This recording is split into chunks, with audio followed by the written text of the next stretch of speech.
자, 오늘 계속된 수요 성경 통독 예레미야 13장 1절로부터 11절까지의 말씀입니다. 예레미야 1장 11절로 13장 1절로부터 11절까지의 말씀. 자, 다 찾으신 줄 알고 같이 또 하나님 앞에 봉독해 올리십시다.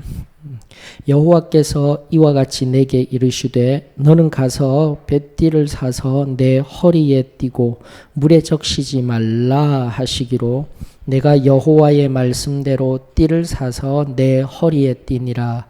여호와의 말씀이 다시 내게 임하여 이르시되 너는 사서 내 허리에 띈 띠를 가지고 일어나 유부다레로 가서 거기서 그것을 바위 틈에 감추라 하시기로 내가 여호와께서 내게 명령하신 대로 가서 그것을 유브라데 물가에 감추니라.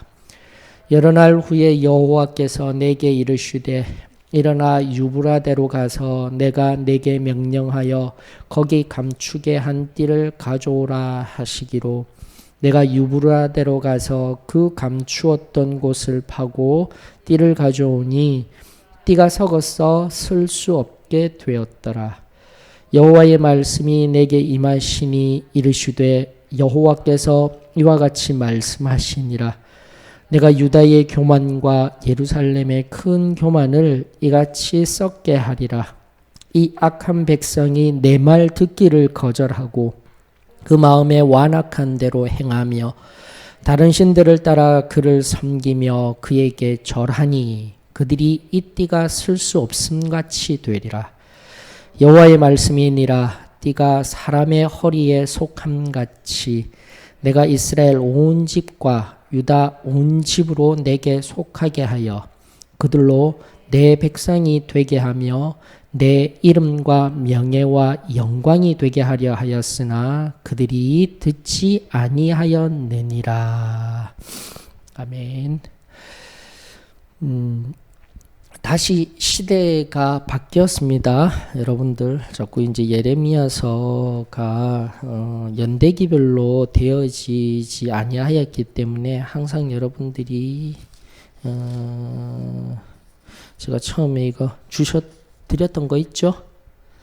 이거 바라보시면서 예레미야 나의 성경책에 넣으셔서 연대기가 지금 일직선상의 시간의 흐름이 아니라 과거로 갔다가 미래는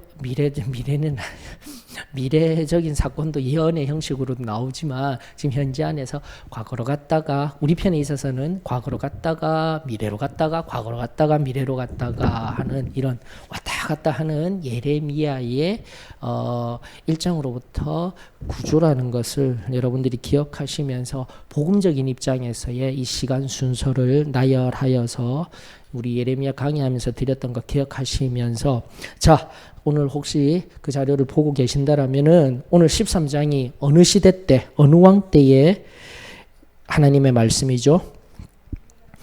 예, 여호야긴 맞습니다. 이제 멸망을 한 10여 년 정도밖에 남지 아니한 바로 여호야긴 왕 때 이스라엘의 19대 왕이죠. 3개월 정도밖에 하지 못하였던 왕노릇 하지 못하였던 여호야긴 왕 때에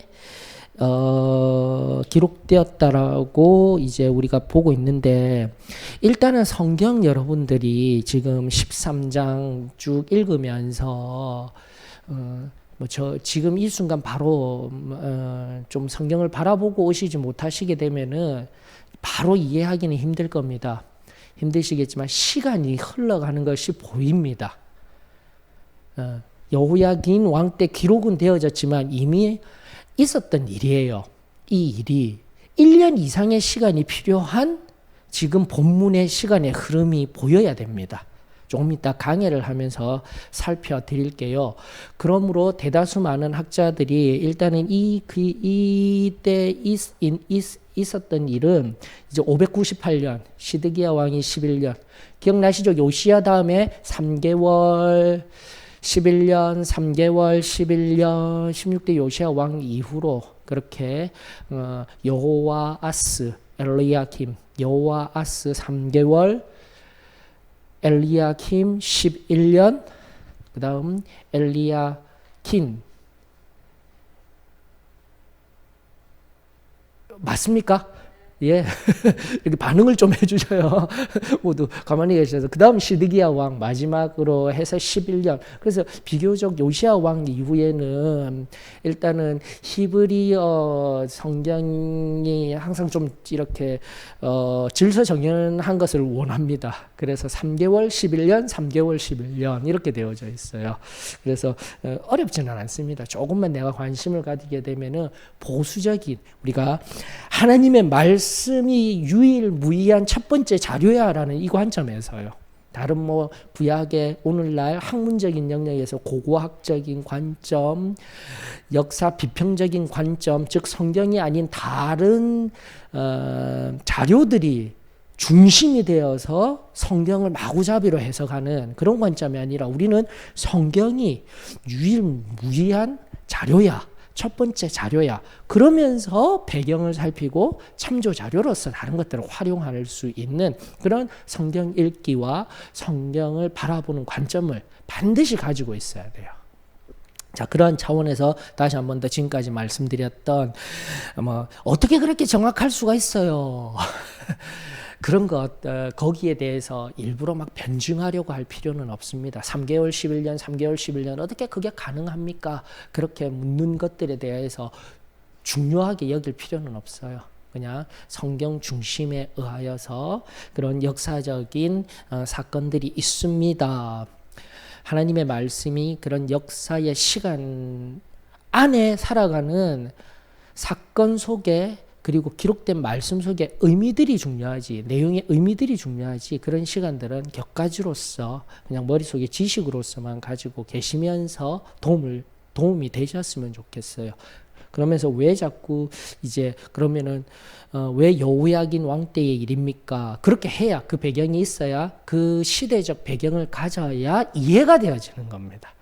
자, 이제 시드기야 왕이 등장했다라는 것은 이미 바벨론이 침략을 계속해서 2차 포로기로 흘러가는 시기인 거예요. 우리 이미 살펴본 바와 같이 엘리야긴 왕은 쳐들어오자마자 성문 열고 자 가져가세요 한 왕이라는 것 우리 배웠어요 이미. 그래서 자꾸 이런 관점이 필요한 겁니다. 이런 관점들이 역사적 배경에 무슨 사건이 있었는지 서사적인 사건이 있었는지 알고 13장에 바로 예레미야의 입술을 통해서 하나님의 아픈 마음이 드러나는구나라는 것을 바라볼 때에 더 깊은 하나님의 말씀의 의미와 오늘 나에게 바르게 적용할 수 있는 성경을 바라보며 성경이 말하는 것을 이해하게 되는 거예요. 그래서 자꾸 이런 훈련들 늦지 아니하였습니다. 계속해서 이런 훈련들 하나님 말씀을 바라보는 훈련 속에서 오늘도 하나님의 말씀은 나를 인도하는 우리 용어로 하면 내비게이션입니다. 그냥 고백으로 끝나지 말고 정말이에요. 순간순간 이렇게 들려지고 공식적인 예배를 통하여서 또다시 종의 입술을 통해서 흘러나오는 말씀들이 지금 내 삶의 길잡이에요. 등불이에요. 이것이 지금 우리 공동체적 신앙의 고백들입니다. 점점 더 세상이 개인화되어져 가고 스마트폰 중심의 1인화되어져 가요. 개인화라는 용어를 넘어서 1인화되어져 가면서 가두려고 해요. 세상을. 공동체, 교회 함께 예배드리고 영적으로 바싹바싹 말라가게 하는 시대 앞에서 지금 제가 잠깐 언급해드린 지금까지 서술해드린 말씀의 의미, 예배의 의미가 얼마나 깊고 놀랍고 부요한지 하나님의 깊은 의미가 있는지를 반드시 우리가 깨달으며 말씀의 깊이와 넓이를 넘어서서 더 깊은 영적인 자리로 기도를 통과하여 인도하게 하는 예배를 더욱더 사모할 수 있는 저와 여러분들이 되어지기를 주의 이름으로 축원합니다. 자, 그러면서 여호야긴 왕 때의 이야기이지만 지금 이제 이 13장 지금 본문 우리가 읽었던 본문에 보게 되면 일단 선지자들이 대표적인 사역이 하나님의 말씀의 뜻을 선포하는 사역입니다. 가르치는 게 아니에요. 가르치는 자는 엄밀히 이야기하면 제사장들이에요. 예배, 그러니까 예전 의식들을 통하여서 가르치는 자의 분류 속으로 들어가면은 엄밀히 조금씩 유대 민족적인 측면에서 하나님 앞에 올려드리는 게 이런 거야. 하나님 앞에 나아가고 하나님을 어떻게 섬겨야 되는 것이 하는 것은 레위 지파를 통한 제사장들을 통하여서 가르쳐진다라는 개념을 여러분들이 정리하셔야 돼요. 선지자는 선포예요.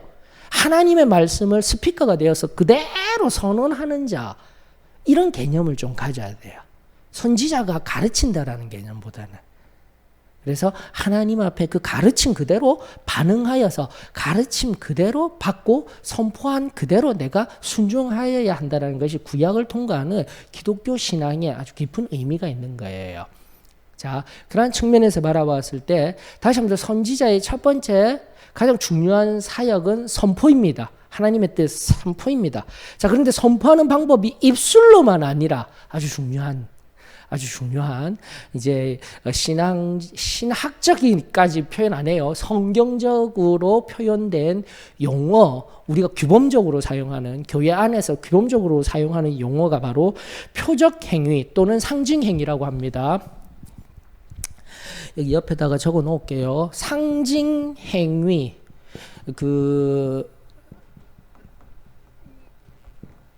또는 표적 행위를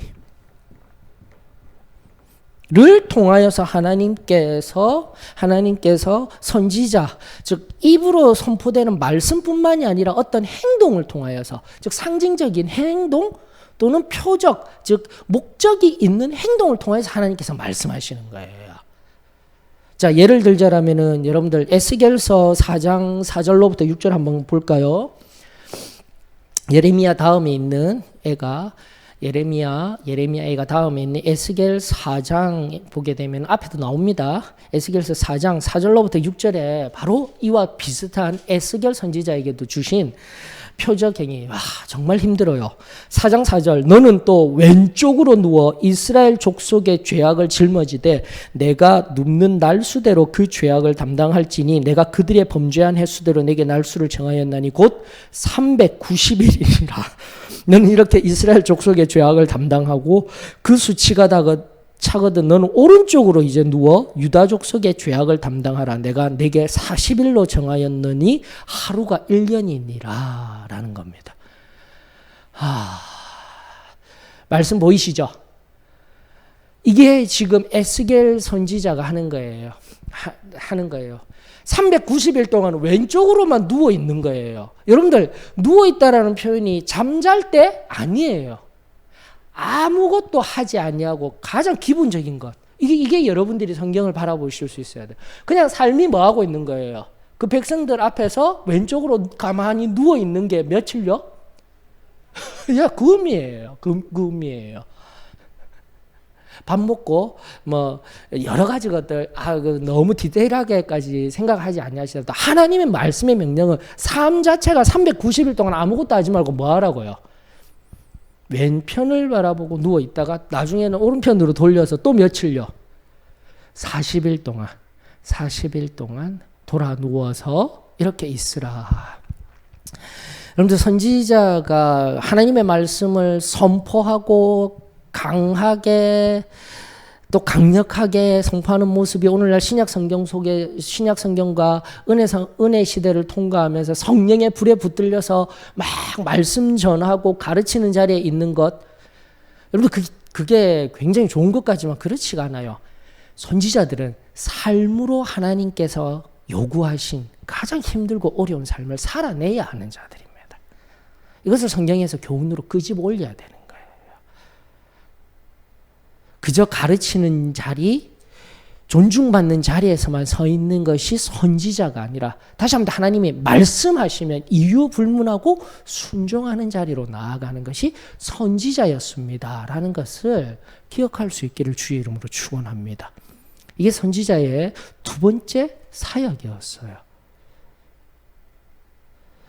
이사야는 좀 더 독특했죠. 뭐 또 에스겔서 보게 되면 나중에 인분을 말려서 그것 태워서 음식 먹으라는데 하나님 도저히 그건 안 되겠습니다 해서 또다시 그 가축들의 그 변으로 말려서 그것만으로도 먹어야 되는, 정말 선지자들의 삶을 살펴보게 되면은 너무 힘들어요. 너무 힘들어요.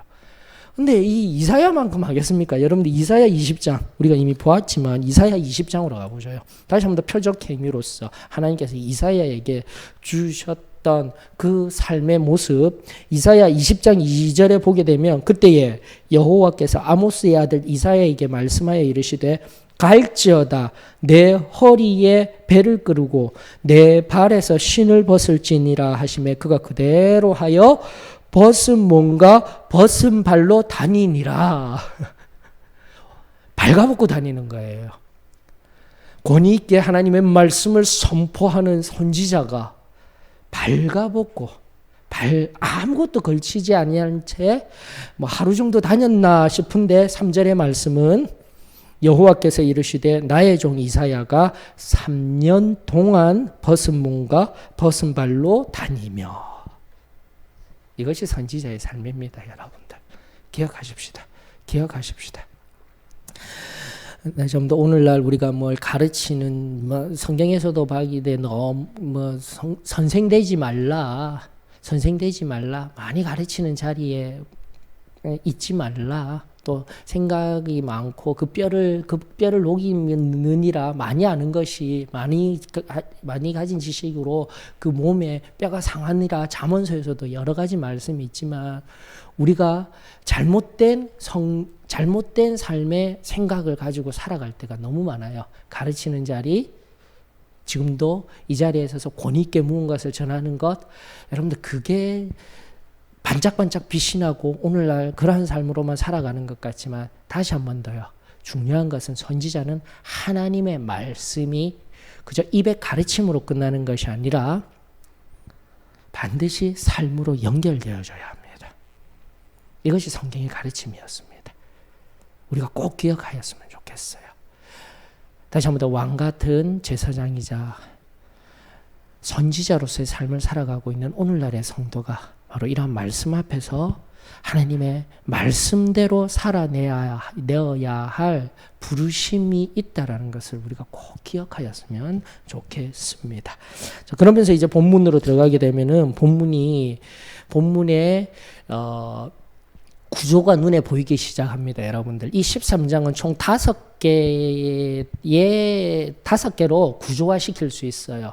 먼저 두 개의 산문과 3개의 운문, 즉 시적인 의미로 나눌 수가 있는데 1절에서 11절이 첫 번째 산문, 두 번째가 12절로 14절까지 두 번째 산문, 서사체의 형식으로 비유, 즉 표적 행위가 등장한다라는 겁니다. 예레미야 선지자가 이렇게 하고 이런 모습을 보여서 여호와 하나님의 교훈을 가르치라 하고 난 뒤에 15절로부터 27절까지의 말씀이 일단은 3개의 시적인 형태로 결국 어떠한 심판이 있을 것인지를 나타내는 말씀의 구조로 되어져 있는 거예요. 제발 선지서를 어렵게만 보시지 마시고 바로 이런 시간들을 통하여서 조금씩 눈을 떠나가는 저와 여러분들이 되었으면 좋겠습니다. 쉽죠? 그러면서 13장을 구조화시키고 오늘 본문의 말씀 첫 번째 표적 행위가 등장하는 이 본문도 구조가 너무 쉬워요. 여러분들 어떻게 구조가 되어져 있냐면은 1, 2절이 묶여져 있고요. 아니 읽기만 해도 알아요. 1절에 보면 여호와께서 이와 같이 내게 이르시되 나왔죠. 무언가를 말씀하신 게 나왔다라니까요. 그리고 3절에 보면 또 나왔어요. 3절에 뭐라고 되어 있습니까? 여호와의 말씀이 다시 내게 임하여 이르시되, 이게 두 번째 맥락이 시작된다라는 거예요. 몇 절까지? 5절까지 쭉 읽다 보니까 6절에 또 나오네. 6절에 맞죠? 여러 날 후에 여호와께서 내게 이르시되, 이렇게 해버리게 되면은 3개의 표적 행위, 하나님께서 예레미야에게 3개의 어떠한 표적 행위를 요구하셨구나라고 구조화시키고요. 나중에 8절로부터 11절이 그 세 번째 표적 행위가 일어나고 난 그 완성된 상태에서 해석을 해주시는 거예요, 하나님이. 간단해요. 너무 간단해요. 막 선지서의 말씀이 비밀스러운 말씀, 묵시의 말씀, 숨겨진 말씀 아닙니다, 여러분들. 간단해요. 그래서 다시 정리하자면은 세 개의 표적 행위로 되어져 있어요. 커다란 틀 안에 1번의 첫 번째 산문체로 서사체로 되어져 있는 구조 1절로부터 11절이 바로 1, 2절의 첫 번째 표적 행위, 3, 5절의 두 번째 표적 행위, 6, 7절의 세 번째 표적 행위 후 8절에서 11절 여호와 하나님께서 친히 해석하여 주신 말씀. 너무나 쉽고 간단했던 거예요. 구조적으로 바라보면. 자, 그렇게 해서 과연 안에 내용도 너무 쉬워요. 결국은 뭐 하라는 겁니까? 허리띠, 배띠 하나 사서 어딘가에 놓아두고 가져오라는 거예요. 내용이 엄청나게 쉽습니다, 여러분들. 간단하죠? 다시 한 번 더요. 자, 이제 하나하나 표적 행위를 바라보게 되면 그것을 통해서 이제 해석이 중요한 거죠. 해석이 중요한데 여러분들 보십시다. 1절로부터 2절까지 보게 되면 여호와 하나님께서 이와 같이 이르시다 하면서 뭐 하라고요? 너는 가서 배띠를 사서 내 허리에 띠고 물에 적시지 말라 했더니 그에 응하는 거예요. 2절이 뭐라고요? 내가 여호와의 말씀대로 띠를 사서 내 허리에 띠니라. 그대로 하는 거예요. 그대로 하는 거예요. 그리고 두 번째는 무엇입니까? 3절에 보게 되면 뭐 하라는 거예요? 여호와의 말씀이 다시 내게 임하여 이르시되 유브라데로 가서 거기서 그것을 바위 틈에 감추라 하시기로 말씀하셨으니 5절에 어떻게 한다고요? 내가 여호와께서 내게 명령하신 대로 가서 그것을 유브라데 물가에 감추니라. 바위 틈에 감추라 하는 것을 좀 더 세밀하게 거기 강가, 유브라데 강가로 가서 그 강가에 놓아두라고 말씀하셨구나라는 것을 이해할 수 있는 거예요. 자, 그런데 여러분들 여기에서 눈여겨보아야 합니다. 1, 2절에 다른 부분이 있어요. 배 허리띠 산 것도 좋고 허리띠를 이제는 풀르라고 얘기를 하시며 물에 적시지 말라라고 첫 번째는 말씀하셨죠. 근데 두 번째는 어디에 놓고 있어요? 그래요. 물가에 놓고 있어요. 이런 게 이제 해석이 필요한 거예요, 여러분들. 그 성경을 그냥 흘려버리지 마십시오. 다 이유가 있던 거예요. 하나님의 표적 행위 속에. 자, 그러한 측면에서 첫 번째, 두 번째 체크해 주시고요. 마지막 세 번째는 무엇입니까? 6절에 보니까 여러 날 후에 여호와께서 내게 이르시되 일어나 유브라데로 가서 내게 명령하여 거기 감추게 한 띠를 가져오라라는 거예요. 근데 가지러 갔더니 그 띠가 어떻게 됐어요? 물가에 있다 보니까 물에 적셨다가 또 말랐다가 물가에 있다가 말랐다가 하다 보니까 곰팡이균이 일어났듯 뭐 어떻게 되었던가 어떻게 되어 있었다고요? 썩어져 있었다. 쓸모없이 되어져 있었다. 이게 바로 지금 7절까지예요. 7절까지의 세 가지 표적 행위를 통한 실제 사건인 거예요. 이해되셨습니까? 자, 그런데 문제는 이게 어디에서 어디까지라는 게 눈에 보이셔요, 여러분들. 예루살렘에서 유브라데까지예요. 지금도 보셔요. 앞서 에스겔 선지자를 통하여서 390일 동안 누워 있었죠. 3년 동안 벌거벗고 다녔죠. 예레미야 선지자는 뭐 별것 없었네. 아니죠, 여러분들. 예루살렘에서 유브라데 강가, 우리 또 그림 한번 그려볼까요? 옛날에 우리 성경 총론하면서 혹시 어머니 기억나시죠? 우리 성경 총론할 때 그림 빵 맞죠? 빵 포크로 푹 찔렀더니 뭐요? 빵 부스러기가 옆에 이렇게 나고 그 다음 나도 좀 줘 하면서 뱀 한 마리가 왔댔죠? 그럼 어떻게 해요? 뱀 한 마리 이렇게. 이게 바로 고대 군도의 지도. 너무 쉽죠? 지중해 나일강 여기서 흘러가는 삼각주, 그 다음 여기 갈릴리 호수 요단강 사해 맞죠? 그리고 여기 좀 뼈쭉 튀어나온 여기가 여기 갈멜산 열왕기상 18장에 있었던 그 놀라운 전투의 장소죠. 여기. 그 다음 여기 이 아라비아 해를 중심으로 한 유브라데 강가가 어디죠? 이티 생각하라고 했잖아요. 제가 이티 이러면서 티그리스 강, 유브라데 강. 자, 그래서 예루살렘이 여기 산지 중심이었을 때 이 끝에서 들어가면 여리고 그대로 직선으로 가면 이 산지 여기가 예루살렘이에요. 근데 유브라데 강까지 직선 거리가 540km입니다, 여러분들. 근데 이렇게 갈 수가 없잖아요. 광야예요, 여기는. 그래서 어떻게 해요? 이 위로 돌아가서 초승달 지역이라고 펼쳐진 이 지역을 통과하는 거예요. 이 거리를 가야 되는 거예요, 지금. 예레미야에게. 신나게 차를 타고 아니죠. 터벅터벅 걸어서. 가서 막 복음을 증거하고 성령에 붙들려서 변화시키러 가는 게 아니라 뭐 하러요? 띠 갖다 놓고 띠 가져오라는 거예요. 여러분들 여기 아주 중요합니다. 다시 한 번 더 우리 강조합니다. 예레미야는 한마디 말도 없이 그냥 그대로 순종합니다. 다시 한 번 더 순종이 제사보다 귀하다. 내가 지금도 이해되지 아니하는 하나님의 말씀 앞에서 그대로 순종할 때에 하나님의 예비하신 크고 놀라운 은혜가 있구나. 커다란 비밀이 있구나라는 것을 우리가 반드시 깨달았으면 좋겠어요. 그래서 일단 나중에 저기 에스라, 느헤미야 지금 성경을 막 찾아가지는 않겠습니다.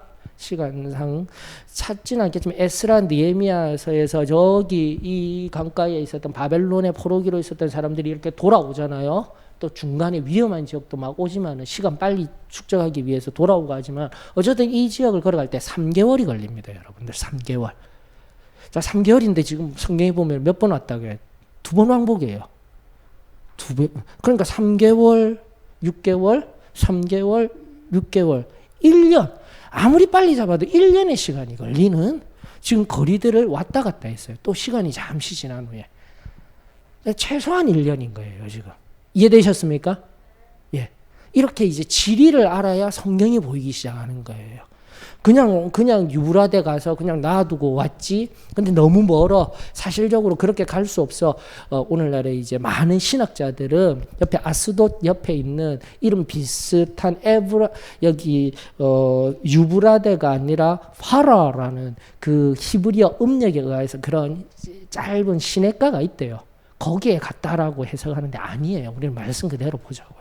그래야 의미들이 풍성해지는 겁니다. 성경적인 차원에서 하나님이 그냥 시킨 게 아니다라는 거죠.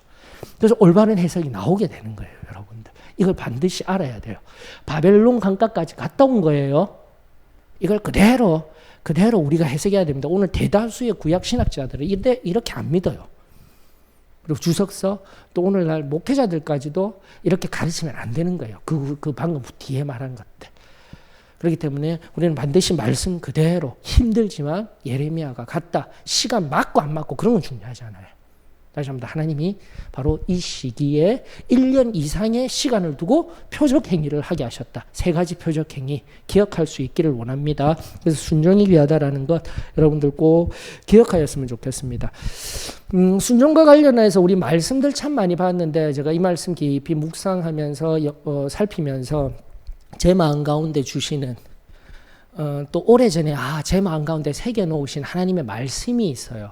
여러분들 주가 쓰시겠다 하라. 혹시 이 말씀 기억나십니까? 제가 참 좋아하는 말씀이에요. 다시 한 번 더요. 이유 불문하고 주님이 쓰시겠다 하라 하면 우리 어떻게 해야 되는 거예요? 내어줘야 되는 거예요. 하나님 뜻대로 나 자신의 시간을 내고 내가 사용되어져야 되는데 여러분들 준비되셨습니까? 아멘 해야 되는데. 예. 어떤 상황 속에서도 주가 쓰시겠다 하라라는 하나님의 말씀이 들려왔을 때 다시 한 번 더 내 것을 내어놓아야 되는데 내 것은 내 것이요 너 것도 내 것이요. 이런 삶은 우리 삶이 아니죠, 여러분들.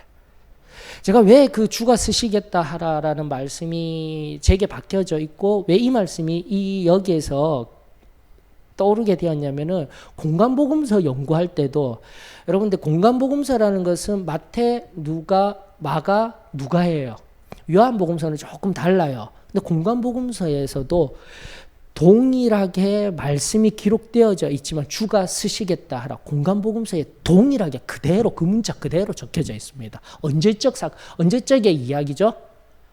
바로 최후의 만찬 있기 전에 최후의 만찬이 아니라 종료주일날 예루살렘에 입성하기 이전에 한 베다니의 그 동네 옆에 있는 동네에서 나귀 새끼를 얻을 때 사용했던 정확한 용어인 거예요. 하나님에 의해서 주가 쓰시겠다 하라. 이 용어가 마태복음 21장 3절, 마가복음 11장 3절, 누가복음 19장 31절입니다. 다시 한 번 더요.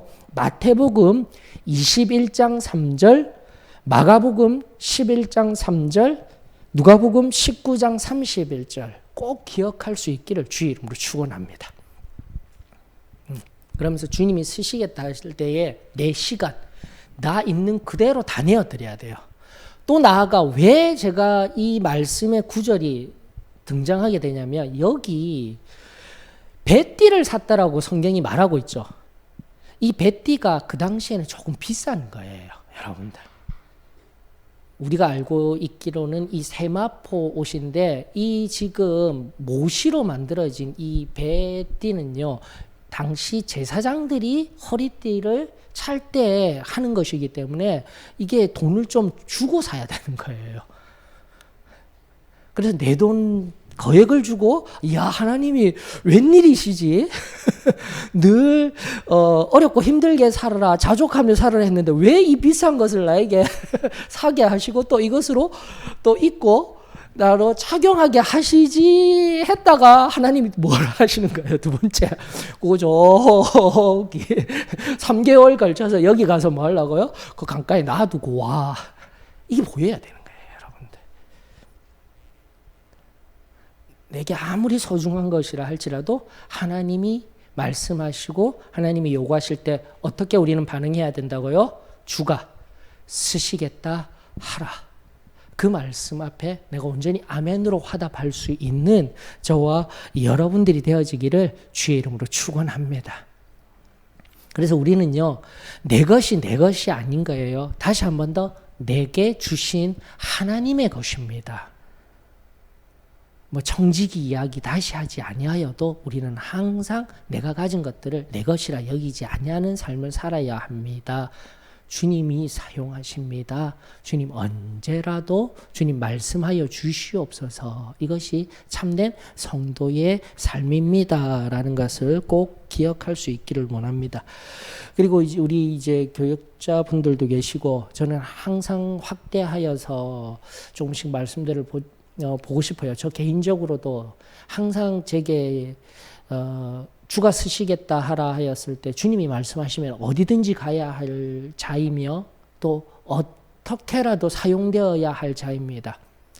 특별히 디도서 1장 6절에서 9절의 말씀, 하나님의 부르심을 받은 초대교회 초기의 지도자들이 어떠한 삶의 자세로 살아가야 하고 있는지 잘 나타내주는 말씀입니다. 디도서, 디모데 전후서, 골로새서, 이 세 가지, 디모데 전후서, 디도서, 골로새서는 말고요. 이 세 가지를 목회서신이라고 하여서 목회자들에게 부르신 자들을 위하여서 주신 것인데, 평신도들은 그러면 이걸 목회서시니까 우리는 안 봐도 돼? 그런 거 아니잖아요.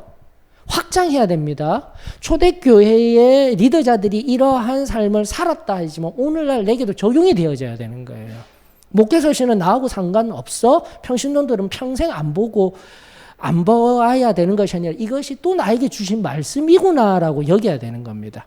자, 그런 측면에서 디도서 1장 6절로부터 특별히 9절까지의 말씀 우리가 또 하나하나 살피면서 삶으로 하나님 앞에 나 자신을 내어주는 말씀이 되었으면 좋겠습니다. 특별히 7절의 감독은 하나님의 청지기로서, 여기서 감독이라는 용어는 교회를 이끌어 나아가는 리더를 의미하며, 또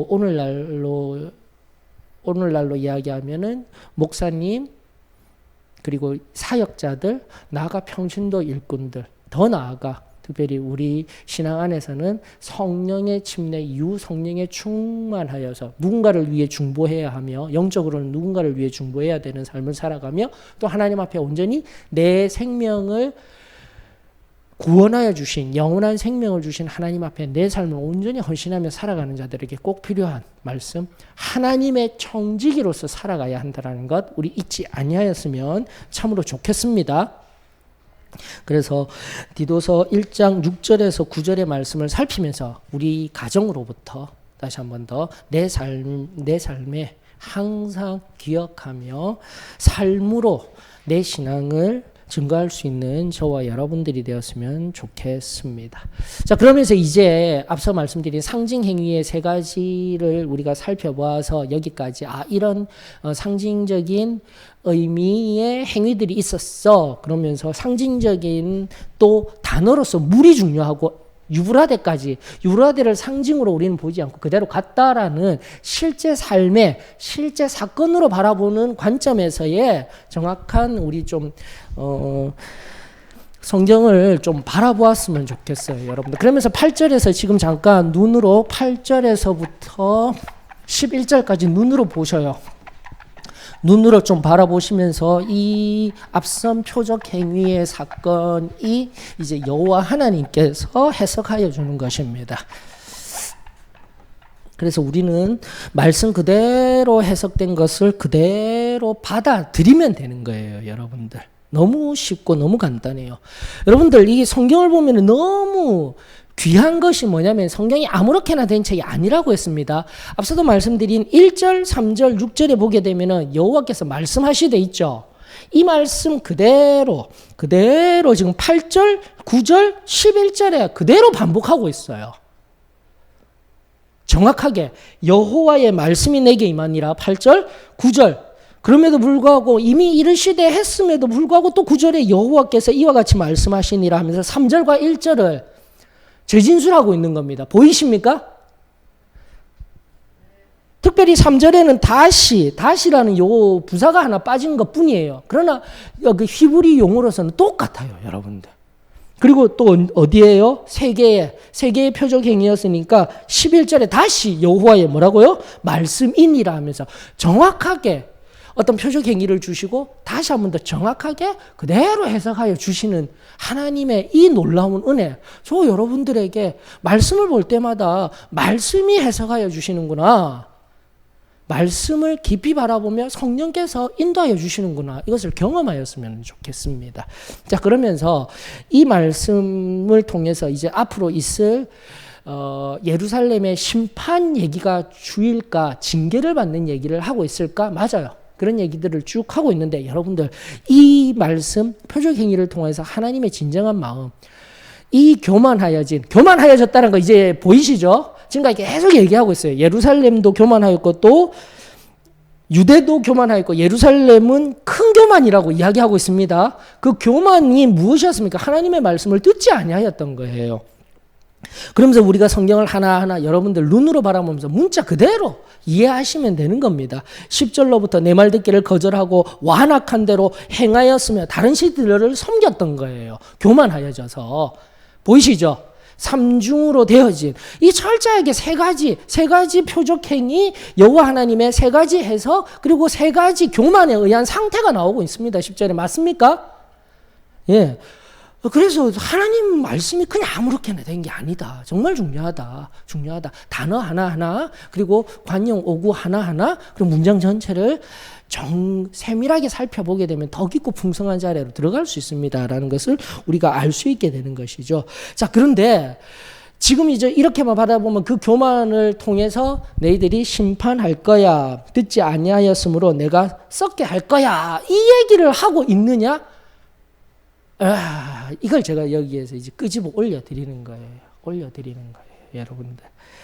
자, 일단은 표적 행위의 완성으로서요. 이제 표적 행위, 자, 해석을 한번 하나 해볼. 표적 행위에 세 가지가 있었다고 하였습니다. 맞죠? 표적 행위의 완성으로서의 해석입니다. 완성으로의 해석을 정확하게 좀 하십시다, 여러분들. 제가 이 정도로 중요하게 좀 본문을 봤으면 좋겠어요. 본문, 특별히 선지서를 어렵게 보시지 마시고 하나하나 살피면은 성경 속에서 해석이 가능한 거예요. 성령에게만 붙들리고 바르게만 보려고 하면은. 그걸 지금 알려드리고 있는 거예요. 자, 그렇기 때문에, 자, 7절까지 이미 시간의 순서의 흐름 속에서 맞죠? 유브라데까지 1년여 이상이 걸렸습니다. 그리고 말씀 그대로 물에 적시지 말라고 허리에 띄고 있더라는 것, 그 비싼 거 차고 있더라는 것 그대로 내어서 물가에다가 놔두었습니다. 이런 것까지 사건, 실제 사실들을 다 살폈어요. 다 살피고 난 뒤에 우리가 어디서부터 해석을 하기를 시작하냐면은 10절을 한번 봐보십시다. 현재의 10절. 10절에 보게 되면 이미 세 가지 살펴드렸죠. 이유가 뭐죠? 앞선 9절에 예루살렘의 교만과 유대의 교만과 예루살렘의 큰 교만으로 인하여서 이런 세 가지 행위가 있습니다라는 거 살폈습니다. 맞습니까? 그래서 썩어진 거예요. 맞죠? 썩어졌습니다라는 것 이야기할 수 있어요. 썩어져서 이러한 상태가 되었습니다. 그래서 11절을 보십시다. 11절 없음같이 되리라 해놓고 여호와의 말씀이니라 하면서 완성된 거기에 동일하게 8, 9, 11절까지 동일하게 같은 방법으로 표적의 행위가 실제적인 사실이 완성된 자리에서 완성된 하나님의 말씀은 11절 띠가 사람의 허리 속에 속한 같이 내가 이스라엘 온 집과 유다 온 집에 내게 속하여 그들로 내 백성이 되게 하였으나 내 이름과 명예 영광이 되게 하였으나 그들이 듣지 아니하였으므로 뭐 했다고요? 뭐 했다고요? 그 뒤에 나오는 한 번의 포도주의 비유와 함께 17절로부터 쭉 이어지는 멸망의 이야기들, 심판의 이야기들이 쭉 나오고 있는 거예요. 이렇게 가셔야 됩니다. 제가 왜 이런 식으로 지금 이야기를 하고 있냐면 여러분들 이렇게 쭉 바라보다가 또 두렵고 무서운 말씀 했는데 이 다음으로 우리가 가야 될 진정한 하나님의 마음은 무엇이냐. 지금 예레미야서를 통해서 우리 계속 심판과 징계의 말씀만 보다가 조금씩 발견하는 진정한 하나님의 마음은 뭐예요? 돌아오라. 맞죠? 돌아오라라는 거예요. 돌아오라라는 상태 속에서 이미 지금 12장부터는 어떻게 해요? 70년의 심판이 이루어지게 되어졌다라는 걸 알고 있는 거예요. 유브라데 강까지 가는 거예요. 이게 지금 기록되었던 거예요. 앞서. 유브라데 강까지는 가야 되는 거예요. 이건 이미 12장부터 이미 예언되어지고 정해진 거예요. 사실이다라는 겁니다. 그럼에도 불구하고 하나님이 진짜 정결하게 되어지고 다시 돌아오기를 원하는 마음이 27절 하반절에 나오고 있는 겁니다. 여러분들. 18절로부터 쭉 징계 심판하고 있다가 하나님이 애끓는 마음으로 뭐라고 하고 있습니까? 27절 하반절에. 눈에 보이시죠? 27절 하반절. 화 있을진저부터 볼까요? 화 있을진저 예루살렘이여 내가 얼마나 오랜 후에야 정결하게 되겠느냐 하시니라. 하나님은 지금 이 이스라엘이 어떻게 하기를 원하신다고요? 정결하기를 원하시는 거예요. 그리고 얼마나 이미 70년 되어져 있다고요, 여러분들. 이게 하나님의 마음이었던 거예요. 그러나 70년 동안 다시 회복된 이스라엘이 또 우리가 알듯 성경의 전체를 바라보는 거예요.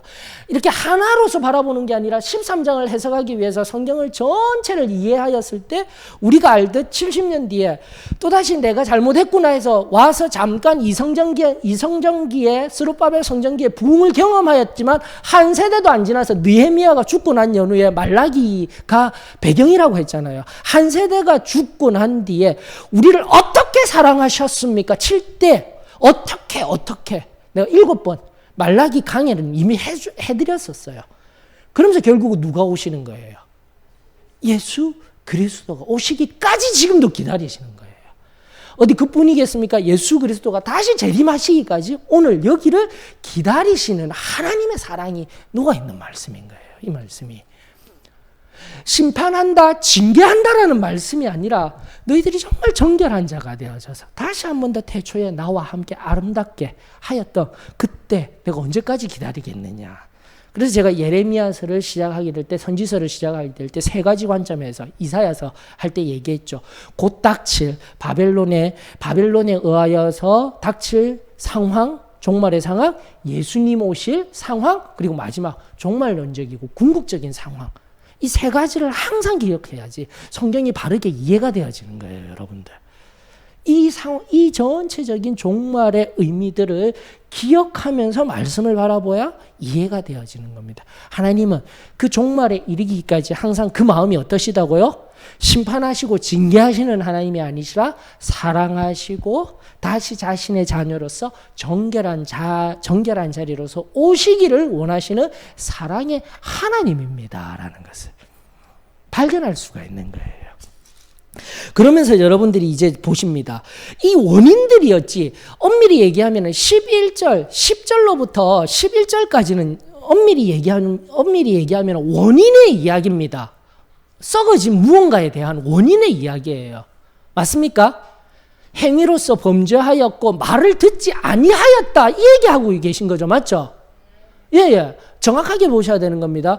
자, 그런데 이제 그러면서 이제 두 번째 무례해서 물가에 감추인다라는 것은 그렇게 지금까지 우리가 예레미야서를 쭉 관통하면서 본 위선과 뻔뻔함, 그러면서 앞선 12장에 이제는 위선과 뻔뻔함을 넘어서 가장 가까운 앞선 장들을 통해서 가장 가까운 아스도 사람들이, 맞죠? 예레미야, 고향 사람들과 집에 사람들이 자신을 존재조차도 없애려 하는 이 악독한 상황이 있음에도 불구하고 감추였던 거예요. 여러분들, 물가에 감추다라는 게 중요한 거예요. 이미 그 좋은 것들, 뱃띠, 원래는 드러내고 11절이 의미하는 바는 하나님의 영광을 드러내며 살아야 하지, 그렇게 뱃띠가 되어져서 세상 가운데 존귀한 자로 희고인 세마포 옷을 입은 그 존귀한 자로 살아가도록 보여져야 하는데 어디에 감추어져 버렸다는 거예요. 물가에 절대는 적시지 말라고 했는데 여기서는 두 번째 해석적으로는 물의 의미가 서서히 바벨론 강가에 그 더러운 것들이 서서히 나에게 조금씩 스며들면서 악한 자리에 나아가게 되었다는 것을 알려주는 거예요. 감추인 탐욕과 감추인 위선과 뻔뻔함, 죄를 하나님께서 말씀하고 있는 거예요, 여러분들. 정말 중요한 부분들입니다. 그러면서 이제 해석은 조금 더 이제 신학적인 차원과 이 말씀을 바르게 바라보는 훈련이 필요한 거예요. 어때, 여기까지는 간단하게 이해되셨죠? 이렇게 하나님께서 드러내시는 거예요. 그러면서 이 허리띠의 용도에서 감추인 죄가 되어버린 이스라엘인 거예요. 그리고 위선과 뻔뻔함으로 지금도 끊임없이 감추고 숨기면서 그 유브라데 강가, 그 강가라는 그 지경가에서 한 발은 유브라데 강가에 한 발은 마른 상태에서 이걸 보실 수 있으셔야 한다는 겁니다. 오늘날에도 적용이 되는 거예요. 나는 세상에 있으나 세상에 속한 자가 아닌 성결한 하나님의 백성이 되어야 되는데 어느 순간 내 발이 한쪽 세상에 있음으로 말미암아 서서히 세속적 세계관으로, 세속적 쾌락으로 나 자신이 처음 순결함으로 불러주셨던 하나님의 자녀로서의 내 정체성을 조금씩 상실하고 있지는 아니하였는지, 두 번째 여러분들이 눈여겨보시면서 오늘날을 점검할 수 있어야 됩니다. 그러면서 마지막 해석입니다. 마지막 해석, 유브라데, 앞서도 말씀드린 유브라데까지 나아갔을 때에 여러분들 9절 보십시다. 9절. 자, 유브라데 강가에서 썩어졌어요. 맞죠? 자, 이제 이게 역설인 거예요. 하나님의 말씀의 역설. 지금까지 썩어 없어질 나쁜 것인 줄 알았는데 우리는 70년 이미 총론자하고 다 했죠. 70년의 포로 기간 동안 뭐 하고 있었어요? 회개하고 있었잖아요. 성전을 사모하고 있었죠. 맞죠? 그 성전을 사모하면서 그 바로 교만이, 9절 정확하게 해석하십시다. 9절은 문법적으로 정확하게 보시면 너무 간단해요. 여러분들 어렵지가 않아요. 9절 한번 보셔요. 주어가 무엇입니까? 내가. 맞습니까? 9절의 주어, 여호와 하나님께서 말씀하셨으니 내가가 주어죠. 여호와 하나님이 주어, 그 다음에 동사는요. 영어 순으로 한번 가보십시다. 9절의 동사 뭡니까? 이같이 섞게 하리라 했죠. 목적어가 뭐예요? 중요한 게 무엇을 섞게 하신다라는 거. 예! 여러분들 이게 정말 중요해요. 썩게 하시라. 이것만 딱 바라보게 되면 심판하고 징계하게 할 것이야. 이 얘기가 아니었어요. 그 속에 녹아져 있던 교만들, 유다 속에 녹아있던 그 모든 것들을 어떻게 할게요? 그걸 썩어서 없어지게 할 거야. 긍정의 의미였던 거예요. 9절이. 아멘? 왜? 너는 이거 이렇게 바라보는 거예요, 여러분들. 하나님의 명확하게 말씀해 주셨어요. 바로 왜 유브라데? 앞서 그래서 자유주의 신학자들이, 어떤 혹자들이 오늘날 합리적으로 해석하려고 하는 사람들이 아수돈 옆에 있는 거 브라라는, 파라라는 그 강가로 가서 아니라니까요. 다시 한 번 더 하나님이 지금 저 멀리 예언의 상태를 보여주시면서 70년 동안의 그 바벨론 포로된 상태에서 회개하고 돌이킴으로 말미암아 자신 속에 있던 유대와 예루살렘의 그 크고 이중적으로 교만과 그 큰 교만을 어떻게 할 거예요? 그것을 하나님께서 다 썩어서 없어지게 할 거야라는 의미인 거예요. 표적행위의 이 마지막 의미. 이게 바로 하나님 앞에 예수 그리스도까지 우리가 알고 지금 예수 그리스도로 말미암아 은혜로 부르심을 받은 우리 성도들이 바라보아야 할 관점으로서, 복음적인 관점으로서, 세상이 뭐라 한다 할지라도, 학문이 뭐라 한다 할지라도, 합리가 뭐라 한다 할지라도 믿음으로써 이 말씀을 꼭 붙들며 바로 지금의 환난과 고난 속에서도 하나님은 일하고 계시며 우리 속에 있는, 우리 안에 있는 감추인 더러운 죄를 다시 한번 어떻게 하시겠다고요? 맑게 씻겨 주시겠다라는 하나님의 사랑의 놀라운 메시지입니다. 라는 것을 발견할 수 있기를 주의 이름으로 축원합니다. 하나님은 정결케 되기를 원하신다니까요. 이 13장의 27절의 마지막이 다시 한 번 더 여러분들 이렇게 전체를 바라보고 또 부분으로 바라보고 좁게 한 말씀 한 말씀을 바라보면서 정확하게 보셔야죠. 9절 맞죠? 다시 한 번 더 9절을 바라보면서 전부 다 썩어 없어지게 만든다 하니까 징계하여서 없어지게 만든다. 아니요. 하나님은 그 교만을, 그 죄를 해결하여 주시겠다 말씀하여 주신 하나님이십니다. 네. 제가 다른 번역본 다 찾아봤어요. 그러다 뭐 원어 바라보면서 단어적인 걸 알지. 저도 뭐 구약학자가 아니기 때문에 정확한 문장을 정확하게 해석할 수는 없지만 그것을 알기 위해서 다른 번역본들 다 찾아봤지만 전부 다 목적어가 똑같아요. 목적어가 바로 유대의 교만과 예루살렘의 큰 교만이에요. 여러분들. 우리는 항상 징계 심판, 이래서 썩어서 없어지게 만들 거야. 징계로 바라보았던 이 말씀 9절을 다시 번 끄집어 올려서 결국은 사랑을 하시는, 그러면서 해결이 되는 거예요. 27절에 그 속마음이 있으면서 실제 15절 세 번째 제가 이 13장의 구조 운문으로 시작되는 15절, 16절의 말씀에 그 답이 있잖아요, 여러분들. 15절, 16절 한번 보십시다. 그때도 해석하면 우리 다음번에 강의하면서도 살펴보지만 15절, 16절에 하나님의 마음이 그대로 드러나는 거예요. 너희는 들을지어다. 너희는 들을지어다. 귀를 기울일지어다. 교만하지 말지어다. 이게 하나님의 말씀인 거예요. 하나님이 원하시는 거예요. 교만하지 말 거라. 여호와께서 말씀하셨습니다. 16절 그가 어둠을 일으키시기 전에, 너희 발이 어두운 산에 갇히기 전에, 너희 바라는 빛이 사망의 그늘로 변하여 침침한 어둠이 되게 하시기 전에 뭐라고요? 너희 하나님 여호와께 영광을 돌리라. 이게 하나님의 마음이라고요. 지금 시드기야 왕을 둔 이제 10년, BC 597년, BC 598년, 11년이라고 얘기했을 때 BC 597년에 망하게 되는 딱 10년 전에 하나님께서 다시 한 번 더 예레미야를 통하여서 간절히 원하시는, 전에 다시금 내게 영광을 돌리고 나에게 돌아오라라는 하나님의 간절한 사랑의 메시지였다라는 것. 오늘도 저와 여러분들에게, 오늘도 어떠한 상황 속에서도 나를 안다하여 주시고 붙들어 주시는 그 하나님의 선명한 음성이 이 말씀을 통하여서 오늘도 우리들에게 들려지기를 주의 이름으로 축원합니다. 결론의 말씀으로 가십시다. 그러면서 참 여러분들도 힘들죠? 우리 좀 수요 성경 성독 시간에 좀 간단하게 와서 목사님 좀 간단하게 말씀해 주시고 은혜의 말씀 전해 주시고 기도에 좀 푹 들어갔다가 나오면 좋겠는데, 그 예전에 우리의 모습, 우리가 해야 하는 모습인데 이 목사는 조금 이상하죠? 그래서 저도 순간순간 정말 내가 이렇게 가야 하나. 그러나 하나님이 다시 한 번 더요. 하나님이 다시 한 번 더, 저의 표적 행위는 다른 것 아니에요. 지금 하나님의 말씀을 있는 그대로 제게 주신 오늘 저에게 주신 표적 행위가 부족하지만 저를 통하여서 하나님의 말씀이 그대로 전하여지기를 원하시는 그 하나님의 뜻을 오늘도 이루게 하여 주시니 감사를 드립니다. 그리고 오늘도 매번 힘들죠. 뭐 너무 쉬워요. 지금도 저도 제가 할 수 있는 가장 좋은 결과물들은 미국 그 자료들 번역만 하고 번역만 매달리면 되는 거예요. 근데 그렇게 못 하잖아요. 성도들 지금 신방은 못 하더라도 기도해야죠. 행정해야죠. 여러분들이 더 잘 아십니다. 근데 그것만 딱 결과물 내어가지고 우리 다 하면은 저도 좋을 것 같아요. 그렇게만 하면은.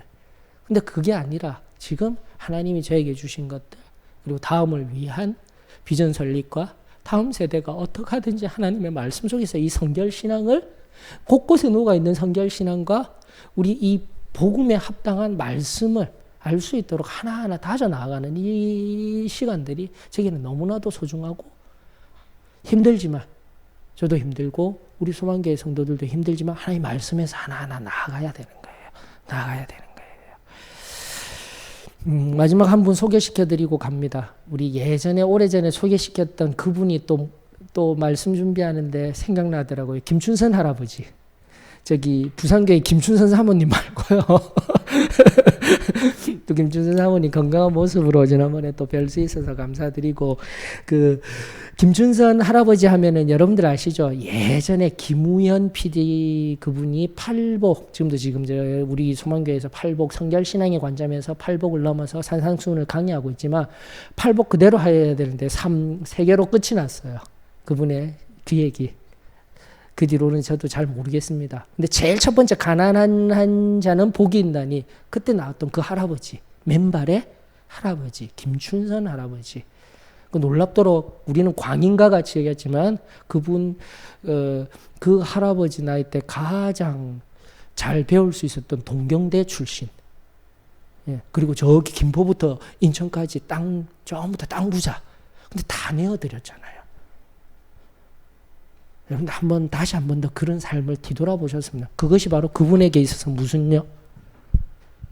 이거예요, 여러분들. 하나님이 보여주신 상징행위로서 우리에겐 광인과 같이 여겨졌지만은 배울 것 충분히 배우신 엘리트에다가 또다시 그 당시 시대 상황에 근거해서 아픈 시대를 바라보며 군부 독재, 군부 상황, 그리고 3.1 이후 독립은 하였으나 온전히 통일이 되지 아니하는 그 상황 속에서 자신은 끊임없이 맨발로, 즉 그 행위 자체가 무엇입니까? 아직 거룩이 이루어지지 아니한 이 자신이 받는 이 한 곳 한 곳을 아픈 마음으로 출애굽기 3장에 내신을 벗으라 말씀하셨던, 출애굽기 2장에 내신을 벗으라 하면서 이곳은 거룩한 곳이다 하였다.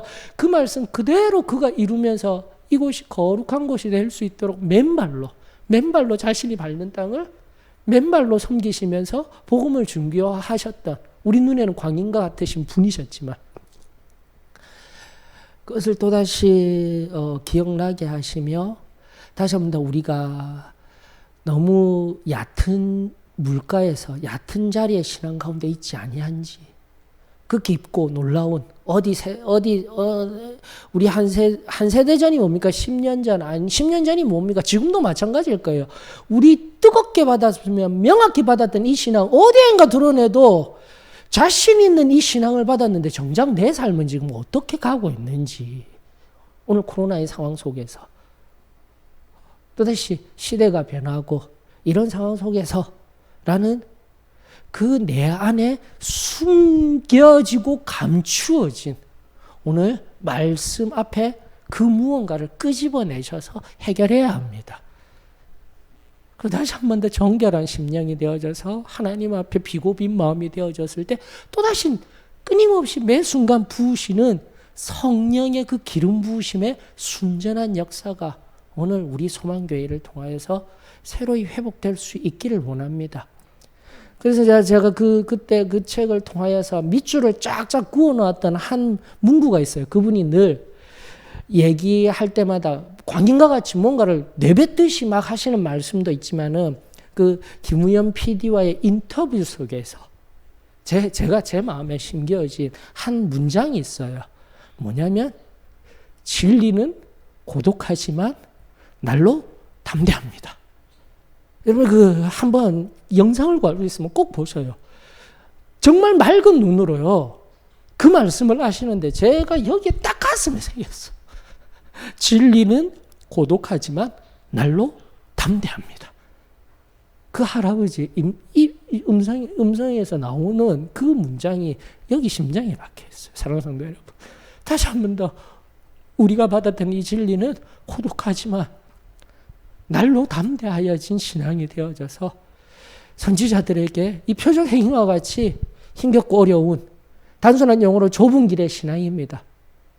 오늘날 점점 더 희미하여져가는 우리 성결신앙의 상황 속에서 또다시 생명과도 같은 이 진리를 다시금 내 가슴에 나아가 오늘 기도 시간을 통하여서 하나님 앞에 쏟아내며 또 비고빈 심령 위에 성령으로 역사하시며 세상 한가운데 순결한 영으로 세우시는 저와 여러분들 기억하십시다. 주가 쓰시겠다 하라. 기억하십시다.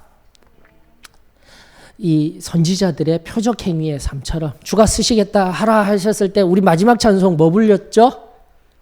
이사야 선지자가 고백하였다. 이사야 6장에 고백하였던 그 말씀, 주님 내가 여기 있습니다. 힘내니.